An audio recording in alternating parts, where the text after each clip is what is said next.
Assalamualaikum warahmatullahi wabarakatuh.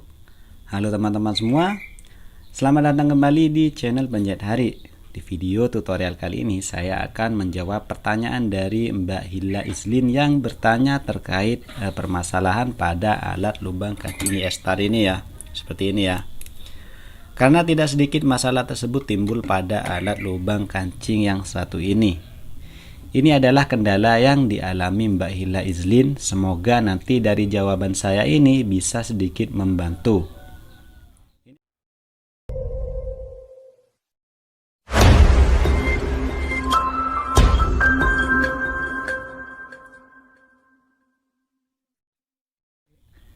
Ini adalah pertanyaan dari Mbak Hilla Islin ya.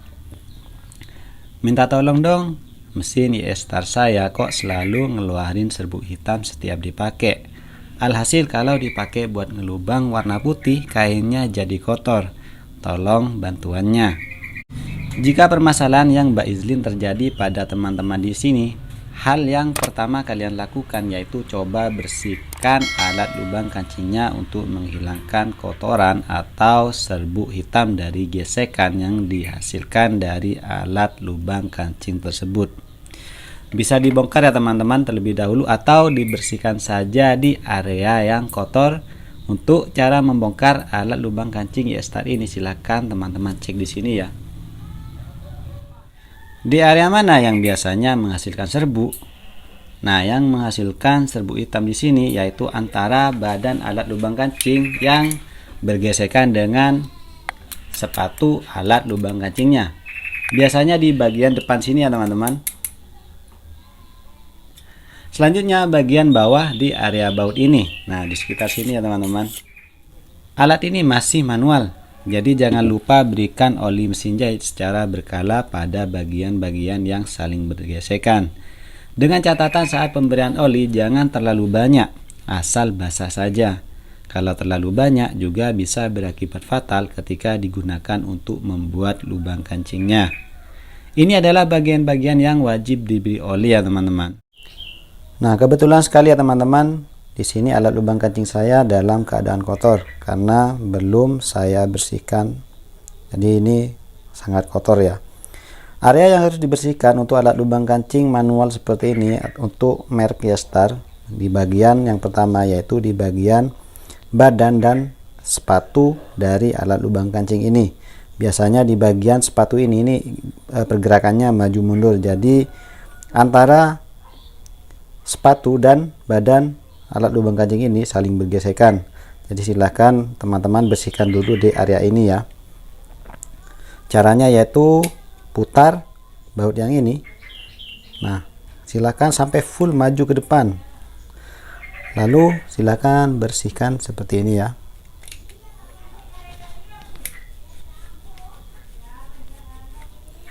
Nah, sudah kelihatan bersih ya teman-teman.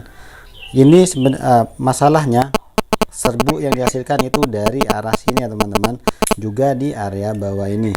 Nah, seperti penjelasan saya sebelumnya, yang menghasilkan serbuk hitam yaitu di antara badan alat lubang kancing dan sepatu. Selanjutnya yaitu di area bawah yang ini. Nah, kita bersihkan saja seperti ini sampai alatnya bersih. Jangan lupa di bagian ini, baut yang ini juga dibersihkan.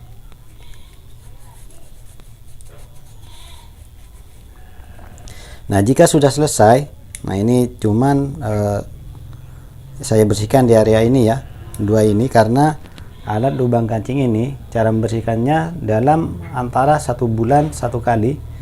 Alat lubang kancing ini saya bongkar untuk membersihkan kotoran-kotoran yang ada di dalam alat lubang kancing ini. Biasanya kotorannya itu berasal dari oli mesin jahitnya ya. Jadi kadang pergerakannya itu lambat karena adanya kotoran dari serbuk benang yang menempel pada area dalam alat lubang kancing ini. Oke teman-teman, di bagian mana saja sih yang harus diberi oli? Nah, jadi untuk teman-teman tolong diperhatikan betul-betul ya. Juga untuk Mbak Islin. Nah, yang harus diberi oli yang pertama yaitu di area antara badan dan sepatu alat lubang kancing ini. Jangan terlalu banyak, cukup basah saja ya. Nah, seperti ini ya teman-teman. Sini juga dikasih. Lanjut kita putar-putar menggunakan baut yang ini. Nah, biasanya nanti ini menghasilkan warna yang gelap ya. Jadi silahkan teman-teman bersihkan kembali menggunakan serbet. Nah, ini sudah kelihatan ya. Sudah mulai keluar lagi kotorannya. Jadi silahkan dibersihkan seperti ini. Nah, lanjut setelah dari sini kita lanjut ke area atas. Di sini ada 3 lubang ya. Untuk lubang yang tengah ini tidak perlu diberi oli mesin jahit, cukup di lubang 2 ini ya. Ini adalah gear penggerak dari sepatu alat lubang kancingnya. Kita teteskan 1 tetes saja cukup, belakang juga. Setelah dari lubang yang pertama dan yang kedua ini diberi pelumas atau oli mesin jahit seperti ini, lanjut ke area bagian belakang, tepatnya yaitu di dekat ini ya. Ini juga harus diberi oli mesin jahit agar memperlancar saat penggunaan alat lubang kancing ini. Jangan banyak-banyak, 1 tetes saja. Nah, antara kanan dan kiri ya. Nah, dari sini kita lanjut ke area samping mesin alat lubang kancing ini. Nah, di area ini ya. Nah, di area ini harus diberi juga untuk memperlancar saat sepatu mesin alat lubang kancing ini maju mundur. Nanti setelah diberi oli seperti ini, jangan lupa dibersihkan kembali agar ketika saat digunakan untuk melubang kancing tidak banyak kotoran yang jatuh pada kain yang akan diberikan lubang kancing. Nah, setelah dari sini lanjut ke area samping sini ya. Nah, ini ya. Ini juga wajib diberi oli. Jangan banyak-banyak, 1 tetes saja cukup. Nah, di bagian ini juga ya. Ini untuk mencegah aus pada alat lubang kancing ini. Nah, setelah dari area ini, yang pertama di bagian depan sini, lanjut ke lubang ini. Nah, setelah dari lubang yang 2 ini, selanjutnya di bagian area belakang yang ini ya teman-teman. Nah, dari sini lanjut ke sini. Nah, ini untuk pengoliannya tergantung teman-teman mau dipasangi dari arah mana. Yang penting bagian-bagian yang saya sebutkan. Lanjut ke area samping sini ya. Nah, di area engkol ini ya. Nah, di area engkol ini juga harus diberi oli mesin jahit agar memperlancar saat pengoperasian alat lubang kancing ini.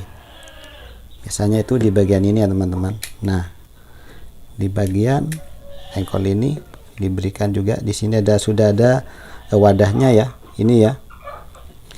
Dengan teman-teman 1 tetes saja. Nah, seperti ini. Lanjut ke area gerigi yang ini. Sama, 1 tetes saja. Tempelkan ke bagian alat pelatuk yang menyambung ke arah mesin jahitnya. 1 tetes ya. Nah, setelah dari sini silahkan putar-putar kembali seperti ini.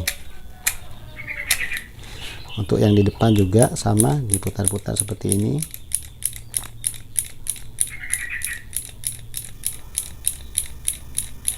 Nah, setelah diberi oli seperti ini ya teman-teman, jangan lupa dibersihkan kembali menggunakan serbet yang bersih. Ini untuk mencegah nanti saat pengoperasian, mencegah jatuhnya kotoran pada kain yang kita buat lubang kancingnya.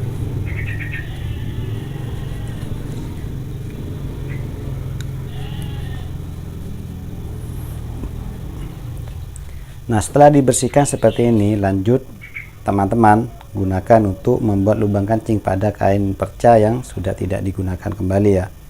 Untuk mengecek apakah oli tersebut turun atau tidak. Jika oli tersebut turun, silahkan sering-sering dibersihkan di area bawah ya. Biasanya oli yang turun yaitu ketika pemberian oli di area atas ini tuh terlalu banyak. Jadi saya ingatkan setengah tetes atau 1 tetes saja ya teman-teman, jangan terlalu banyak. Oke, bisa dipahami ya. Solusi pertama sudah selesai. Lanjut pada solusi yang kedua. Jika teman-teman merasa ragu ketika membuat lubang kancing selain kain warna gelap, takutnya terjadi hal serupa, silakan di atas kain yang akan diberi lubang kancing diberi alas atau juga bisa menggunakan kain sebagai pelapis sebagai pencegahan ya. Yang terakhir yaitu jangan lupa jika membuat lubang kancing menggunakan alat ini ya, kebersihan tangan kita juga sering dicek ya. Jika ditakutkan ada noda oli atau serbuk hitam yang menempel pada tangan atau jari kita. Oke, bisa dipahami ya teman-teman. Semoga jawaban yang saya berikan ini bermanfaat untuk teman-teman semua ya. Juga untuk Mbak Hila Izlin. Mungkin untuk teman-teman yang masih ada pertanyaan, silahkan ajukan pertanyaan teman-teman di kolom komentar ya. Insya Allah akan saya jawab langsung melalui video seperti ini plus prakteknya. Demikian tutorial kali ini. Salam satu jarum. Sampai berjumpa di tutorial selanjutnya. Assalamualaikum warahmatullahi wabarakatuh.